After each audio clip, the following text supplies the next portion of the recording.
Hi friends, అందరికీ నమస్కారం. అంజలి కథలకి స్వాగతం. ఈరోజు చందమామ కథ పేరు చెకుముకి రాయి. ఈ కథను రచించిన వారు డి నరసింహమూర్తి గారు. పూర్వకాలమందు ఒక సిపాయి యుద్ధం నుంచి తిరిగి తన దేశం పోబోతున్నాడు.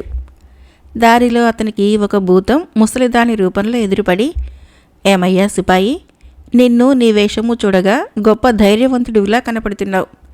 మరి నీకు కోరినంత ధనం దొరికే ఉపాయం చెబుతాను, నేను చెప్పినట్లు చేస్తావా అన్నది.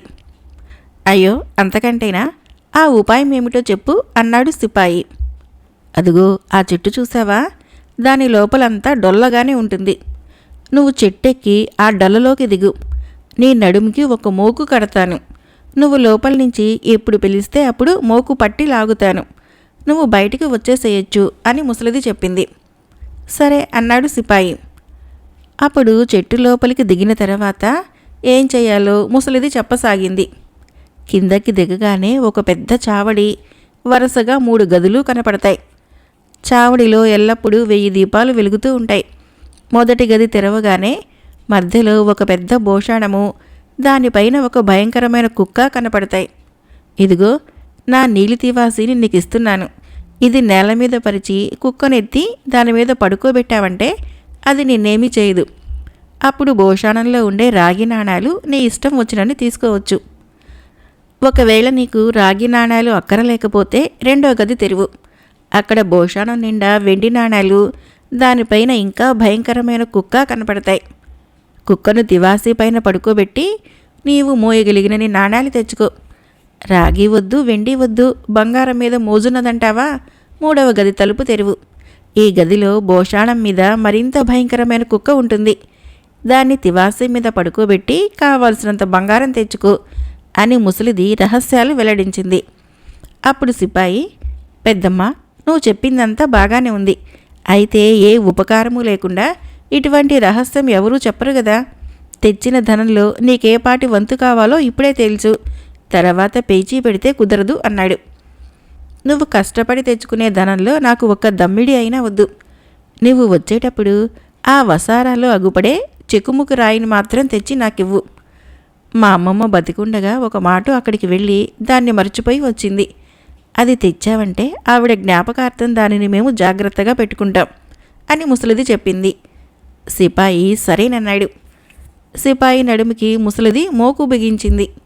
తన నీలి తివాసి చేతికిచ్చింది. అతను చెట్టు లోపలి నుంచి క్రిందకి దిగి వసారా మొదటి గది తెరిచాడు.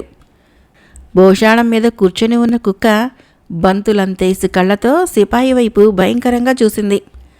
అతను జంకు లేకుండా కుక్కను ఎత్తుకొని నీలి తివాసి మీద ఉంచి, ఓయి నేస్తం, హాయిగా తివాసి పైన కూర్చో అన్నాడు. కిక్కురు మనకుండా ఆ కుక్క పడుకుంది. అప్పుడు సిపాయి భోషాణం తెరిచి జేబులో పట్టినని రాగి నాణాలు నింపుకొని తిరిగి భోషాణం మూసేసి కుక్కను మళ్ళీ దానిపైన కూర్చోబెట్టాడు. తర్వాత అతను 2వ గది తెరిచేసరికి బండి చక్రాలంతేసి కళ్ళతో భోషాణం మీద కుక్క భయంకరంగా చూసింది.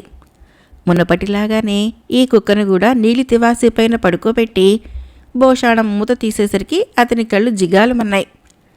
జేబులలో ఉన్న రాగి నాణాలన్నీ అక్కడే విసిరేసి ఈ మారు జేబుల్లోనూ సంచిలో కూడా వెండి నాణాలు నింపుకున్నాడు. మళ్ళీ భోషాణం మూత వేసేసి కుక్కను దానిపైన కూర్చోబెట్టి 3వ గది వద్దకు వచ్చాడు. అక్కడ ఉండే కాపలా కుక్క సామాన్యమైంది కాదు, బ్రహ్మరాక్షసంత భయంకరమైనది. దీని కళ్ళు గుడి గోపురాలంతేసి పెద్దవి. దీనిని చూడగానే సిపాయికి కాస్తంత జంకు కలిగింది. కానీ గుండె నిబ్బరం చేసుకున్నాడు. దీన్ని కూడా నీలి తివాసీ పైన పడుకోబెట్టి భోషాణం తెరిచేసరికి దాని నిండా బంగారు నాణాలు ఉన్నాయి. సిపాయి కళ్ళు మిలమిలా మెరిశాయి. ఆ మట్టున జేబుల్లోనూ సంచిలోనూ ఉన్న వెండి నాణాలు విసిరేసి ఈసారి జేబుల్లోనూ సంచిలోనే కాకుండా టోపీల నిండా కూడా జోళ్ల నిండా ఎక్కడ ఖాళీ ఉంటే అక్కడ పట్టినని బంగారు నాణాలు నింపుకున్నాడు. తర్వాత భోషాణం మూసివేసి కుక్కను దానిపైన పెట్టి చెట్టు మొదలుకు వచ్చి, పెద్దమ్మ మోకులాగు అన్నాడు. చెకుముకి రాయి తెచ్చావా అని ముసలిది అడిగింది.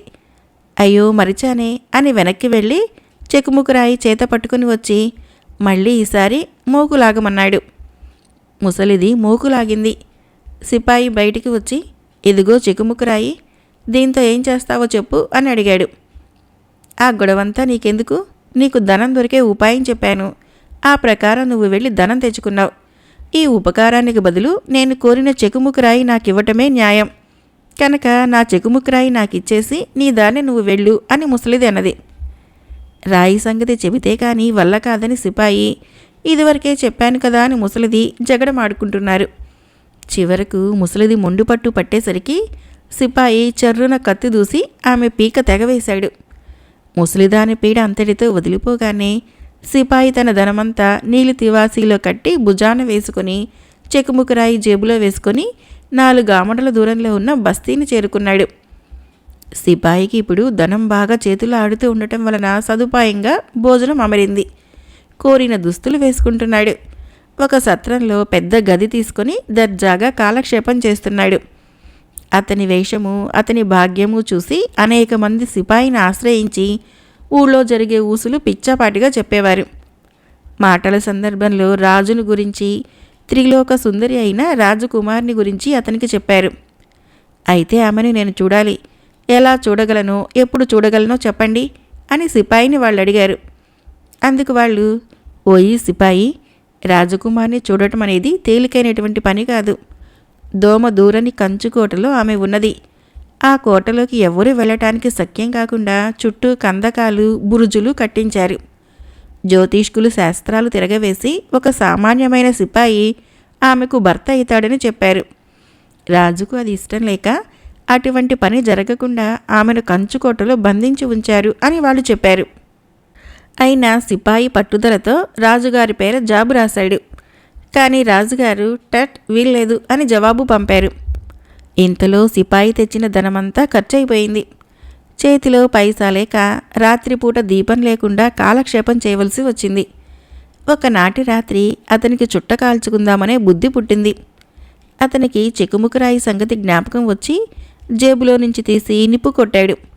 అలా కొట్టగానే అతను ఆశ్చర్యపడేటట్లు బంతులంతేసి కళ్ళు గల కుక్క ప్రత్యక్షమయ్యి, స్వామి, మీకేం కావాలో చెప్పండి, తీసుకొచ్చి ఇస్తాను అన్నది. భేష్, బాగా ఉన్నదనుకొని సంతోషించి నాకు ధనం కావాలి అన్నాడు. వెంటనే కుక్క ధనం పట్టుకొని వచ్చింది. అప్పుడు సిపాయి చెకుముకురాయి తమాషా తెలుసుకున్నాడు. రాతిని నేల మీద ఒకసారి గీస్తే రాగి నాణాల గదిలో ఉండే కుక్క వచ్చింది. 2 సార్లు గీస్తే వెండి నాణాల గదిలోని కుక్క వచ్చింది. 3 సార్లు గీసేసరికి బంగారు నాణాల గదిలో ఉండే కుక్క వచ్చింది. ఈ విధంగా సిపాయి 3 కుక్కల చేత డబ్బు తెప్పించి మళ్ళీ అతి వైభవంగా కాలక్షేపం చేయసాగాడు. సిపాయి ఏది కోరినా కుక్కలు 3 ఆ కోరికలన్నింటినీ నెరవేరుస్తున్నాయి. మళ్ళీ ఇప్పుడు అతని దృష్టి రాజకుమారి మీదకు మరలింది. బంతులంతేసి కళ్ళుగల కుక్కను రప్పించి తన ఉద్దేశం చెప్పాడు. ఒక్క క్షణంలో ఆ కుక్క నిద్రపోతున్న రాజకుమారిని తీసుకుని వచ్చింది. రాజకుమారి సౌందర్యము కళ్ళారా చూసి సిపాయి మళ్ళీ రాజకుమారిని రాజుగారి మెడలో దిగబెట్టి రమ్మని కుక్కతో చెప్పాడు. అలాగే కుక్క ఆమెను తిరిగి కంచుకోటలో దిగబెట్టేసి వచ్చేసింది. మరునాడు ఉదయము భోజనం చేసేటప్పుడు రాజకుమారి తల్లిదండ్రులతో గత రాత్రి తనకు ఒక కల వచ్చిందని, ఆ కలలో ఒక కుక్క, ఒక సిపాయి కనపడ్డారని, ఆ సిపాయి తన చేయి పట్టుకున్నాడని చెప్పింది. ఓహో, ఇది తమాషాగా ఉంది, నిజం తేల్చుకోవాలి అని చెప్పి రాణి ఒక ముసలిదానిని రాజకుమారి గదికి కాపలా పెట్టింది.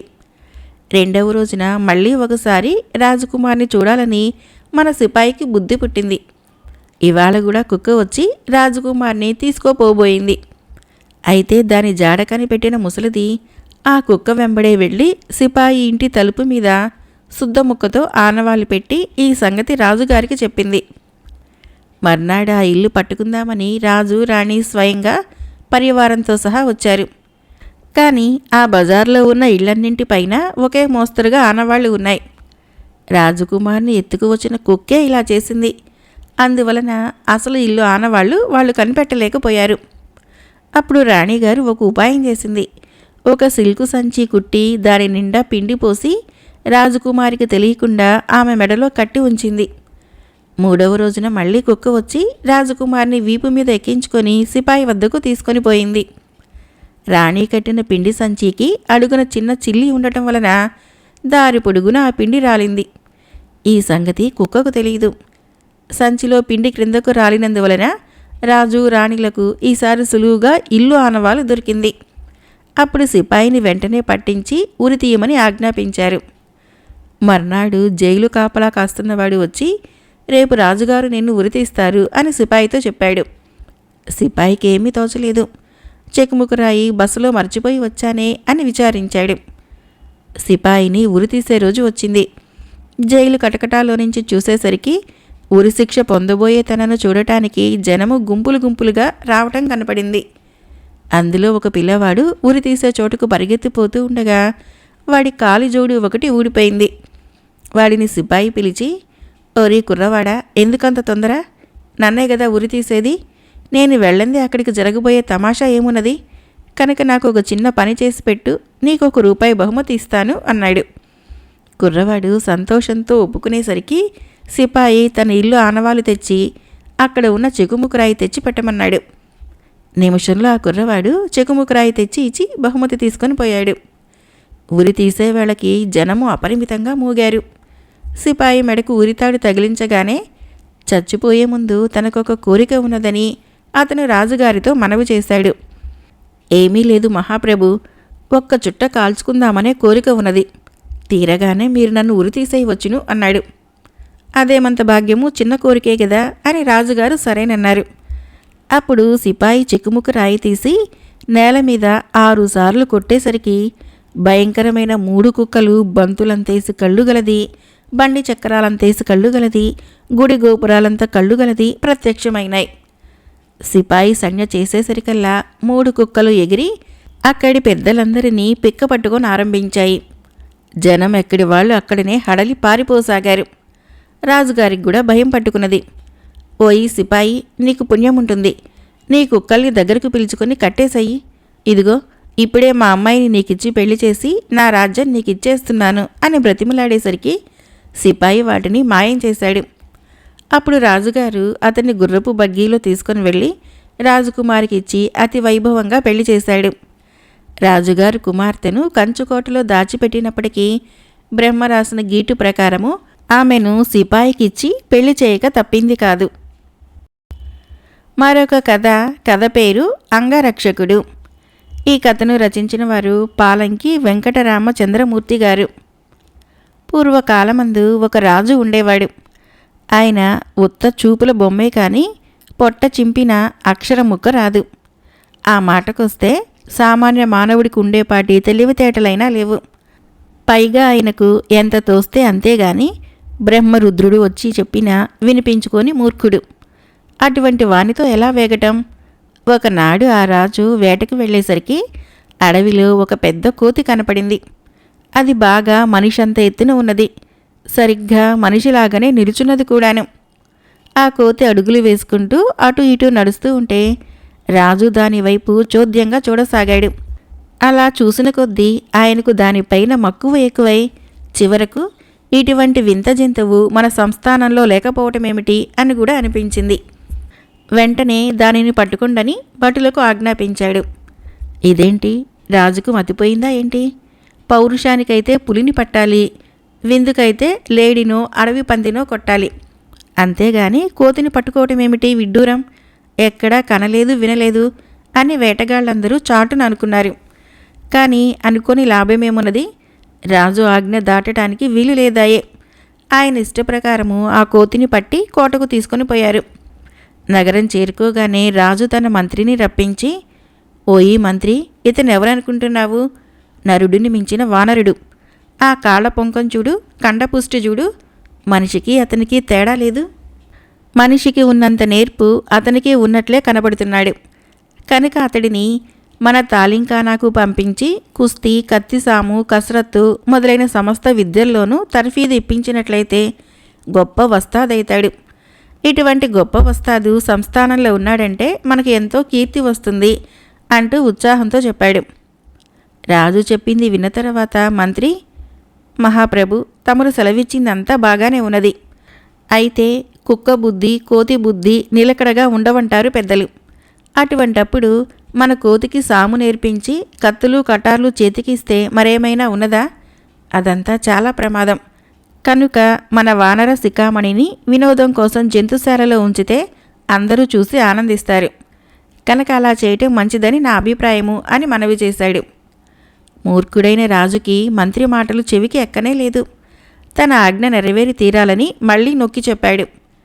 చేసేది లేక మంత్రి ద్రోణుడిని మించిన ఒక ప్రవీణుడిని నియమించి కోతికి సమస్త విద్యలు నేర్పించాడు. ఆ విద్యలన్నీ దానికిట్టే వచ్చేశాయి. ఇలా ఉండగా వానర శిఖామణికి విద్య ఎంతవరకు వచ్చిందో పరీక్ష చేయాలని ఒక రోజున రాజుకి సరదా పుట్టింది. పరీక్షకు అవసరమైన ఏర్పాట్లన్నీ జరిగాయి. దర్బారు కిటకిటలాడుతున్నది. అయ్యా ఆచార్యుల వారు, మీ శిష్యుని విద్యా కౌశలము ప్రదర్శించమనండి, చూద్దాము అన్నాడు రాజుగారు. అప్పుడు గురువుగారు ఒక చెట్టు మీద పిట్టని కోతికి చూపించి దానిని కొట్టి రమ్మని సంజ్ఞ చేశాడు. గురువుగారి ఆజ్ఞ శిరసా వహించి సభలో వానరుడు అందరికీ ఆశ్చర్యం కలిగించేటట్టుగా వరలో నుంచి చెర్రున కత్తి దూసి చెట్టు పైదాకా పరిగెత్తుకుంటూ పోయి పక్షి తల నరికి పారవేశాడు.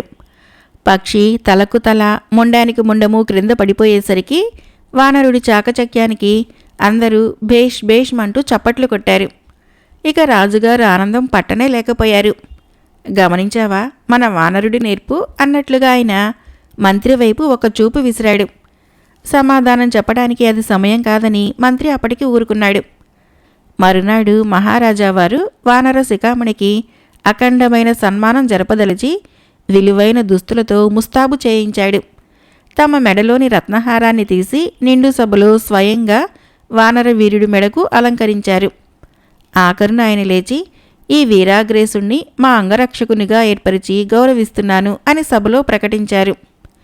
రాజు చేష్టలకి దర్బారులోని అందరూ ముక్కు మీద వేలేసుకున్నారు. ప్రభువు వినని వినకపోని తన విధి తాను నెరవేర్చుకోవాలనే నిశ్చయంతో మళ్ళీ మంత్రి వెళ్ళి, మహారాజా, అంగరక్షకుడనగా అదెంతటి గొప్ప పదవి! ఎల్లప్పుడూ కూడా ఉండి ఎట్టి ఆపదలు రాకుండా యజమానిని రక్షించాలి కదా. ఏలిన వారి దర్శనానికి వచ్చే వారిలో ఎవరు మంచివాళ్ళో ఎవరు దుర్మార్గులో తెలుసుకునే తెలివితేటలు ఉండవద్దా? అంత జ్ఞానం కోతికి ఎక్కడి నుంచి వస్తుంది? కనుక మన వానరుడి నేర్పు చూసి వినోదించవలసిందే కానీ వానికి అంగరక్షకుని పదవి ఇవ్వటం ఎంతకైనా హానికరము అని రాజుతో తన మనస్సు వెల్లడించాడు. ఇంత చెప్పినా ఈ సలహాలు ఏవి రాజుకు తలకి ఎక్కలేదు. సరే మనకేంటి అనుకుని మంత్రి వెళ్ళిపోయాడు. నలుగురు కాదన్న కొద్దీ రాజుకి కోతిపైన మోజు మరీ ఎక్కువైతూ వచ్చింది. ఆయన ఎక్కడికి వెళ్ళినా తమ ఆస్థానపు వానర వీరుడి చేత కసరత్తు చేయించి కత్తిసాము చేయించి ఎంతో గొప్పగా అతన్ని పొగుడుతూ ఉండేవాడు. ఇటువంటి అంగరక్షకుని నియమించుకున్నందుకు రాజునందరూ మెచ్చుకునేవారు. ఇలా ఉండగా రాజుగారి పుట్టినరోజు పండగ వచ్చింది. ఆ పండక్కి అందరూ అపురూపమైన కానుకలు సమర్పించారు. అందులో ఒక పువ్వుల వర్తకుడు బహుమానంగా తెచ్చిన పూలమాలిక చాలా అందంగా ఉండటమే కాకుండా పరిమళంతో సభంతా గుమగుమలాడిపోయింది. అందుచేత ఆ మూలికను రాజుగారు మెడలో నుంచి బయటకు తీయనే లేదు. ఆ పండుగ రోజున జరిగిన ఉత్సవాలతోనూ వేడుకలతోనూ రాజుగారికి అలసట కలిగి పెందలాడే నిద్ర వచ్చేసింది. అందుచేత కాసేపు పడుకుంటాను, నువ్వు గుమ్మం దగ్గర కాపలా ఉండు, ఎవ్వరినీ లోపలికి రానియకు అని అంగరక్షకుడైన వానర వీరుడితో చెప్పి ఆయన మెడలో పూలమాలిక తీయకుండానే హంసతూలికా తల్పం పైన నిద్రపోయాడు. రాజాజ్ఞ ప్రకారము అంగరక్షకుడు 1000 కన్నులతో కాపలా కాస్తున్నాడు. రాజు నిద్రపోతూ ఉన్నప్పుడు ఎవ్వరూ లోపలికి రాలేదు. అయితే ఆ పువ్వుల పరిమళానికి ఎక్కడి నుంచో ఒక తుమ్మెద మాత్రము జుమ్ జుమ్ అని రొద చేసుకుంటూ అక్కడికి వచ్చింది. అంగరక్షకుడు ఆ తుమ్మెదను అనేక విధాల అటకాయించాడు. కానీ అది ఎలాగో తప్పించుకుని పోయి రాజుగారి మెడలో ఉన్న పూలదండ మీద వాలింది. పౌరుషవంతుడైన వానర వీరునికి తుమ్మెద పైన చాలా కోపం వచ్చేసింది. హత్తేరి, నేనిక్కడ కాపలా ఉండగా నువ్వు గదిలోకి ప్రవేశించడానికి ఎన్ని గుండెలుండాలే? రాజాజ్ఞ అంటే ఏమనుకున్నావు అంటూ వాయువేగంతో వెళ్ళి పూలదండల మీద వాలిన తుమ్మెదను తన ఖడ్గంతో 2 ముక్కలుగా నరికివేశాడు. తుమ్మెదతో పాటు అంగరక్షకుని కత్తి దెబ్బకు రాజుగారి కంఠం కూడా తెగి 2 ముక్కలైంది. హంసతూలికా తల్పమంతా రక్తమయమైపోయింది. రాజాజ్ఞ ప్రకారము మన వానరుడు గది గుమ్మం వద్ద కాపలా కాస్తున్నాననే సంతోషిస్తున్నాడు. కానీ తన బుద్ధి తక్కువ వలన యజమాని ప్రాణమే పోయిందన్న సంగతి గుర్తించలేదు. తీరా రాజుకి ప్రాణం పోయిందాయే. ఇక ఇప్పుడు ఎవరు మాత్రం ఏం చేయగలరు? చేస్తే మాత్రము చచ్చిన రాజు తిరిగి వస్తాడా? అందుకనే ఎవరైనా నలుగురు చెప్పిన దారిని నడుచుకోవాలే కానీ మూర్ఖత పనికిరాదు. అలా కాదు, నా ఇష్టం వచ్చినట్లే చేస్తాను, ఒకళ్ళు నాకు చెప్పేదేమిటి అని గర్విస్తే రాజుకైన శాస్తే అవుతుంది. కనుక మీరు రాజుకు మళ్ళీ మూర్ఖంగా పట్టుపట్టకండి. ఇవి కథలోని వాక్యాలే, నా సొంత వాక్యాలు కాదు. మరొక కథ పేరు మంత్రి పదవి. ఈ కథను రచించిన వారు ఆర్ సీతా మహాలక్ష్మి గారు. అనగనగా ఒక దేశాన్ని ఒక పాదుషా పాలిస్తూ ఉండేవాడు. ఆయనకు ఒక తెలివైన మంత్రి కావలసి వచ్చాడు. రాజ్యమంతటా చాటింపు వేయించగా ఎంతోమంది వచ్చారు. వచ్చిన వాళ్ళందరికీ పాదుషా పరీక్ష పెట్టాడు. కానీ వాళ్ళల్లో పరీక్షలో ఒక్కళ్ళు నెగ్గలేకపోయారు. చివరికి ఒక ముల్లా, ఒక మార్వాడి మిగిలారు. సరే, మీ ఇద్దరినీ పరీక్షకు పెడతాము, ఎవరు నెగ్గితే వాళ్లకు మా రాజ్యంలో మంత్రి పదవిని ఇస్తాము అని వారితో పాదుషా చెప్పాడు. మరునాడు పాదుషా 2 బుట్టలు తెప్పించి ఒక్కొక్క బుట్టలో 50 ఏసి చొప్పున చక్కిలాలు సర్దించి వాటిని పక్క ఊర్లో ఉన్న తన కూతుళ్లకు ఇచ్చి రమ్మని ముల్లాను మార్వాడిని పంపించాడు.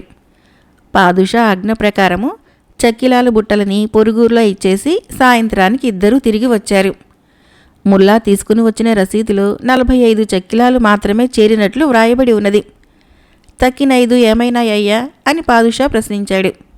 అందుకు ముల్లా, మహాప్రభు క్షమించాలి, మధ్యదారిలో ఆకలి వేసింది, అందుకని 5 చక్కిలాలు నేను తినివేసిన మాట నిజమే అని తాను చేసిన తప్పును ఒప్పుకున్నాడు. అప్పుడు పాదుషా ముల్లా అవివేకానికి, అమాయకత్వానికి లోపల నవ్వుకొని, యుక్తి తెలియని ఈ వాజమ్మ మంత్రి పదవి ఎలా నిర్వహించగలడు అని అనుకున్నాడు. తర్వాత మార్వాడి వైపుకు తిరిగి, మరి నీకు మాత్రము దారిలో ఆకలి వేయలేదా, దూరపు ప్రయాణం కదా అని అడిగాడు. అందుకు మార్వాడి, వేకేం దేవరా, మానవ జన్మ ఎత్తిన ప్రతి వాళ్లకు ఆకలి వేస్తుంది. నన్ను ఇచ్చిరమ్మన్న చెక్కిలాలలో నేను కొన్ని తిని ఆకలి తీర్చుకున్నాను. అయితే ఒక్కొక్క దానిని జాగ్రత్తగా అంచులు చిదిపి తినటం చేత స్వరూపాలు చిన్నవైనాయి గాని లెక్కకు తగ్గలేదు. తప్పనిసరిగా ఈ పని చేయవలసి వచ్చింది. అందుకు ఏలినవారు మరొక విధంగా అనుకున్నారని తలుస్తున్నాను అంటూ తను చేసిన తప్పును ఎంతో యుక్తిగాను వినయంగానూ చెప్పి సమర్థించుకున్నాడు.